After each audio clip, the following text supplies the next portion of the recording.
대표님, 제 지인이 인테리어를 좀 생각하고 있다고 하더라고요. 근데 제가 인테리어 회사를 다니고 있으니까 저한테 이것저것 많이 물어보고 있어가지고 제가 아는 선에서 알려주고는 있는데 거실 한쪽 면에 템바보드로 좀 포인트를 주고 싶다고 저한테 물어보는데 생각해보니까 템바보드는 어떻게 시공하고 뭐 어디다가 시공을 맡겨야 되는지 저도 모르겠더라고요. 뭐 때문에 템바보드 하고 싶으면 하면 되는데 왜? 셀프로 하시나? 일단 기본적으로 셀프로 인테리어를 하려면 지식이 있어야 셀프로 가능해요. 그냥 내가 도배 부르고 장판 부르고 가구 불러서 여기 이거 해주세요, 여기 저거 해주세요, 나의 니즈 없이 그냥 있는 그대로 해주세요 하면 그냥 그 사람들 원래 하던 시공 방식, 약간 기성품인데 사이즈만 맞게 나오는 시공들은 다 가능해요. 얼마든지. 장판도 마찬가지고 도배도 마찬가지고 색깔만 정해주면 할 수 있는 거니까. 근데 이제 어떠한 디자인 포인트가 들어가야 된다 그러면 그 포인트에 대한 공부가 돼 있어야 된다는 얘기지. 쉽게 말해서 인테리어 업체에서 하는 거 말고 셀프로 한다고 봤을 때 우리가 전체적으로 다 도배를 했는데 이제 이쪽 그 아트홀이라는 곳에다가 템바보드를 하고 싶다 이거지. 그렇게 됐을 때 템바보드 당연히 목수가 하겠죠. 목공이 들어가고 타카를 박아야 되니까 목수가 하는 거고, 다른 분들이 해도 되지만 그래도 제일 뭐 기술이 맞다고 봐면 목공이라고 봐야 돼요. 그 걸레바지나 몰딩 하기 전에 또 먼저 들어와야 되고, 그런 시기적인 부분도 알아놔야 되고, 벽이 콘크리트면 거기다가 바로 템바보드를 붙이는 사람도 있기는 있어요. 근데 말 그대로 PD님 저랑 막 댕기다 보면 아파트 벽면이 다 고르지가 않잖아요. 거기다가 MDF라는 합판재를 붙일 건데 그냥 붙는다고 붙여지는 게 아니잖아. 그럼 뭔가 기초적인 작업 목공이 들어가야 돼. 그러고 나서 템바보드라는 걸 붙여야 돼. 템바보드는 두 가지 시공 방식이 있어요. 벽면을 MDF로 일면을 잡고 거기에다가 MDF를 얇게 재단해서 20mm 붙이고 20mm 띄우고 20mm 붙이고 20mm 띄우고 뭐 이런 식으로 하는 템바보드 작업이 있는데, 그 템바보드가 끝나고 나면 거기에 또 필름 작업을 해야 되겠죠. 그래야 이제 집에서 사용할 수 있는 마감이 나온다는 거지. 그 방법이 있고, 템바보드 기성품이 있어요. 판재에서 템바보드가 완성이 돼서 나오는 그런 15T 재료들이 있어. 그걸 바로 재단을 해서 목수가 바로 붙이는 그런 방법도 있고, 어떤 방법이 맞냐 장단점을 따지면 일단 기본적으로 템바보드 완성돼서 나오는 완성품들은 단가가 좀 세요. 그리고 MDF는 비용이 싸죠. 그 대신 이제 목수가 다 썰어서 해야 되기 때문에 목수의 인건비가 거기에 녹여버린다고 생각하면 되는 거지.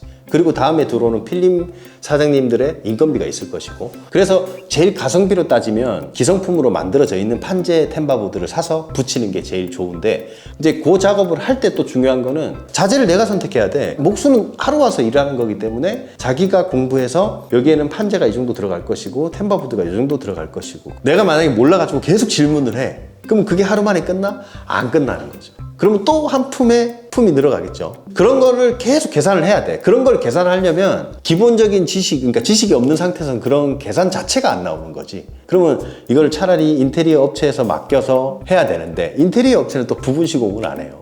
근데 저희 회사도 그렇고 인테리어 회사들이 부분 시공을 안 한다고 하시는데 왜 안 하는 거예요? 자기가 손대지 않은 곳까지 책임 여부가 많이 전가가 됐었어요. 그래서 부분 시공을 아예 안 한다고 이제 말씀을 드리는 거지. 제일 많이 하시는 말씀이 뭐냐면, 하시기 전에는 아무 문제가 없었다. 이제 이런 사태들이 벌어지는 걸 원하지도 않아요. 그 부분 시공 했을 때도. 정말 일이 없다면 부분 시공들도 하시겠죠. 근데 어느 정도 일정이 있으신 분들, 정확한 시공을 하시는 분들은 항상 일이 많아요. 근데 부분 시공을 요청하시는 소비자님들의 대부분은 당장 와서 오늘 좀 해달라고 하시죠. 시간이 안 맞는 거지. 벌써 기술자들은 다 일을 하고 계시고 누구를 빼서 거기다 메꾸냐 이거죠. 이제 그런 부분들이 있기 때문에 기존에 일을 잘 하고 계시는 업체들은 부분 시공을 안 한다고 봐야 되는 거겠지. 그러면은 목수 개인을 어떻게 찾아서 불러야 돼요? 제일 좋은 방법은 목재상 가서 제가 이거 템바보드를 할 건데 목수는 어떻게 불러야 됩니까? 하면 대부분의 목재소들은 소개를 시켜주긴 해요. 근데 거기서도 문제가, 일 잘하는 목수분들이 시간이 될까? 어려우시겠죠? 일 잘하시는 분들은 한 2달 전 일까지 다 잡혀 있어. 그 시공 날짜를 또 어떻게 맞출 거야? 내가 도배하기 전에 들어오셔야 되는데. 이제 이런 것들을 잘 짜서 시공을 해야 된다. 그래서 인테리어 업체 맡겨서 한 달이면 끝날 공사가 셀프로 하게 되면 2달, 3달. 그래서 공부를 열심히 해야 된다.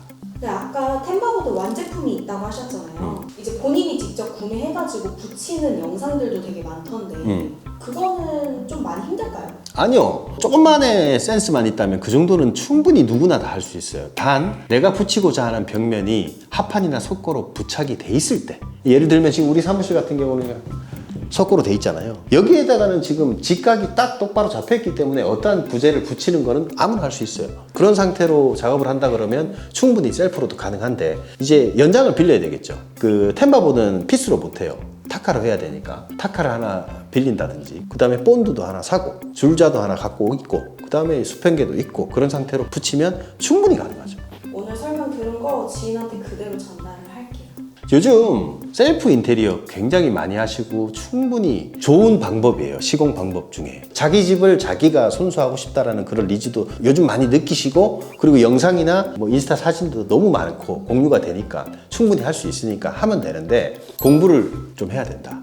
이게 지금 셀프 인테리어냐 인테리어에 대해서 얘기하고 싶은 내용들이 너무 많아요. 한꺼번에 나오면 너무 얘기가 길어지니까 이제 이렇게 하나씩 이슈가 생길 때마다 셀프 인테리어에 관해서 한번 계속 얘기를 풀어나가 봐야 될 것 같아. 좀 셀프로 하고 싶은 욕망이라는 게 돈이 아니라 난 내 집에 내가 이런 걸 하고 싶다 했을 때 그때는 셀프가 맞다고 봐요.